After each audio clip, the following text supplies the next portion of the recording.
Hi friends, welcome to our channel. Brahmamudi serial next ఎపిసోడ్లో ఏం జరగబోతోందో ఈ వీడియోలో చూసి తెలుసుకుందాం.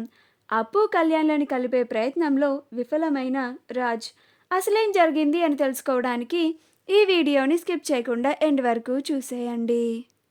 రాజ్ అప్పు కళ్యాణ్లని ఎలాగైనా కలపాలి అని పెళ్లి కూతురి గది బయట నుంచొని, అప్పు నువ్వు ఇంకా కళ్యాణ్ని మనసులో పెట్టుకొని బాధపడుతూ ఉంటే, కళ్యాణ్ని నువ్వు పెళ్లి చేసుకోవాలని నీకు ఉంటే నువ్వు వెంటనే బయటకు రా, నేను నీకోసం కారులో వెయిట్ చేస్తూ ఉంటాను, నేను నిన్ను కళ్యాణ్ దగ్గరికి తీసుకెళ్తాను, మీ ఇద్దరిని కలుపుతాను అని అప్పు వింటుందనుకొని మాట్లాడుతూ ఉంటాడు.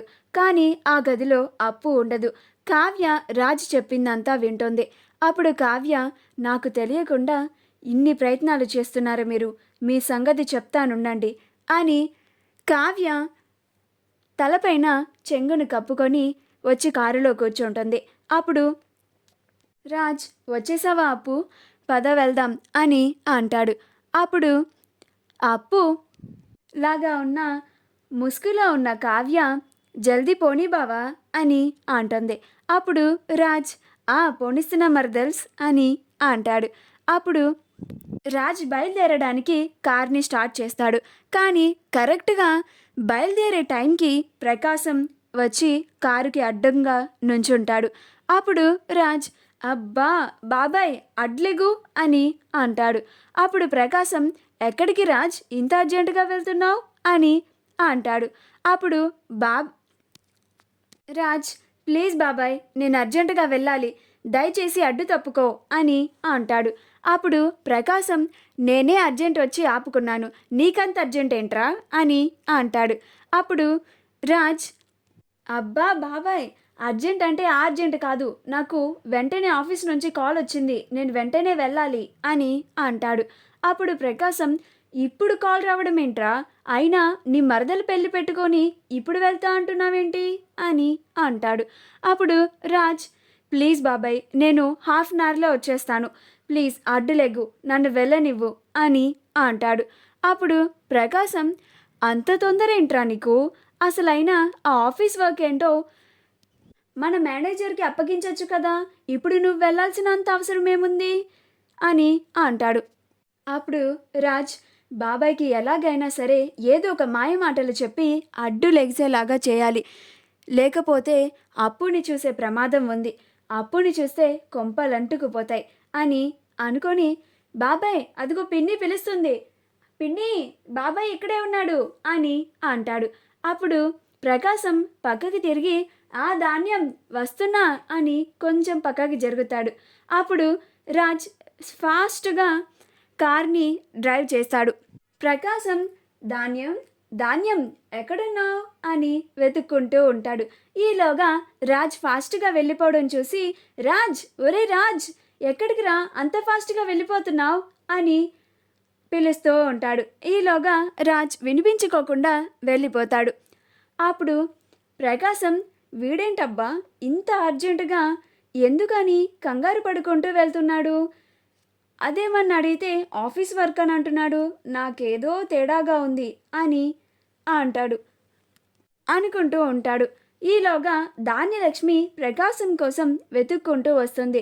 అబ్బా మీరిక్కడున్నారా, మీకోసం నేను వెతుక్కుంటూ ఉన్నాను అని అంటుంది. అప్పుడు ప్రకాశం, ఏంటే ధాన్యం అని అంటాడు.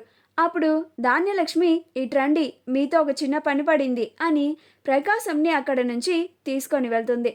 అప్పుడు ప్రకాశం, సరే పద అని ధాన్యలక్ష్మితో పాటు వెళ్తాడు. రాజ్ దారిలో వెళ్తూ వెళ్తూ, అప్పు నువ్వు నీ మనసు మార్చుకొని కళ్యాణ్ని పెళ్లి చేసుకోవడానికి ధైర్యం చేసినందుకు నాకు చాలా సంతోషంగా ఉంది అని మాట్లాడుతూ ఉంటాడు. కానీ ముసుగులో ఉన్నది కావ్య అని రాజ్కి తెలీదు. అప్పుడు కావ్య, అబ్బా ఆహా అని రాజ్ మాటలకి రియాక్షన్లు ఇస్తూ ఉంటుంది. కావ్య సమాధానం చెప్తే మళ్ళీ అక్కడ ఉంది అప్పు కాదు కావ్య అని అసలు నిజం రాజ్కి తెలిసిపోతుందని ఏం మాట్లాడకుండా అలానే తలపైన చెంగును కప్పుకొని సైలెంట్గా కూర్చొని ఉంటుంది. అలా రాజ్ మాట్లాడుతూ ఉంటాడు. నువ్వేం కంగారు పడు కాపు, మా పిన్ని మీరు ఇలా చేసినందుకు కోపడుతుంది అని ఆలోచించకు. నేను ఉన్నాను మీకు. మీకు అండగా నిలబడి మీ పెళ్ళిని దగ్గరుండి జరిపిస్తాను. మా పిన్ని అడ్డుకున్నా సరే, ఎవరు అడ్డుకున్నా సరే నేను అస్సలు ఊరుకోను. మీకు అండగా నేను నిలబడతాను అని అంటాడు. ఇంట్లో వాళ్ళ సంగతి మీరు ఆలోచించకండి. ఇప్పుడు మీరు మీ సంతోషం కోసం, మీ జీవితం బాగుపడడం కోసం మీరు ఆలోచించాలి. నువ్వు ఇప్పటికైనా నీ మనసును మార్చుకొని ఇంత ధైర్యం చేసి వచ్చినందుకు నాకు చాలా ఆనందంగా ఉంది అప్పు అని అంటాడు. అక్కడ కళ్యాణ్ నీకోసం చాలా బాధపడుతూ ఉంటాడు. నిన్ను చూడగానే చాలా ఆనందిస్తాడు. మీరిద్దరూ ఇప్పటి వరకు మీ మనసులో ఉన్న ప్రేమని ఒకరికొకరు చెప్పుకోకుండా చాలా పెద్ద తప్పు చేశారు. కానీ ఇక నుంచి అది మాత్రం జరగనివ్వకండి అని అంటాడు. అలా రాజ్ మాట్లాడుతూనే ఉంటాడు. అప్పుడు కాసేపు మాట్లాడుతూ ఉంటే రాజ్కి డౌట్ వస్తుంది. ఇదేంటి అప్పు ఏం మాట్లాడట్లేదేంటి అని అనుకొని, ఏంటప్పు నువ్వేం మాట్లాడవేంటి అని అంటాడు. అప్పుడు కావ్య, అమ్మో ఈయనకి డౌట్ వచ్చినట్టుంది అని, నువ్వు జల్దీ పోనీ బావా, నేను వెంటనే కవిని చూడాలి అని అంటుంది. అప్పుడు రాజ్, అబ్బో ఈ ప్రేమ ఏదో ముందే ఉంటే పరిస్థితి ఇక్కడి వరకు వచ్చేది కాదు కదా మరదలా అని అంటాడు.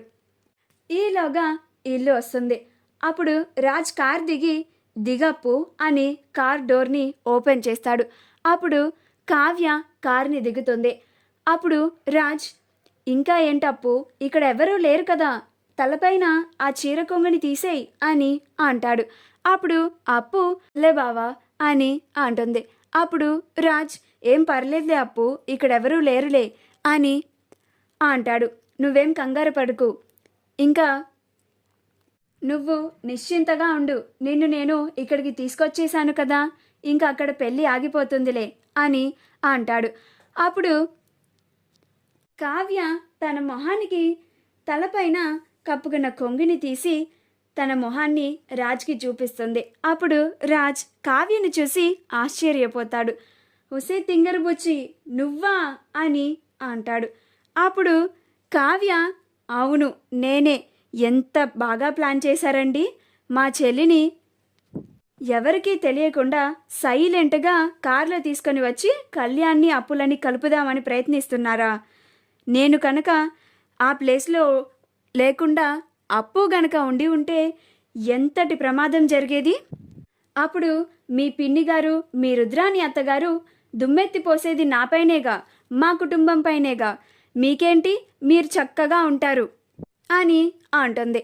మా వీడియో కనుక మీకు నచ్చినట్లయితే లైక్ చేయండి, షేర్ చేయండి, మా ఛానల్ని సబ్స్క్రైబ్ చేసుకోండి, పక్కనే ఉన్న బెల్ ఐకాన్ని క్లిక్ చేయడం మాత్రం మర్చిపోకండి.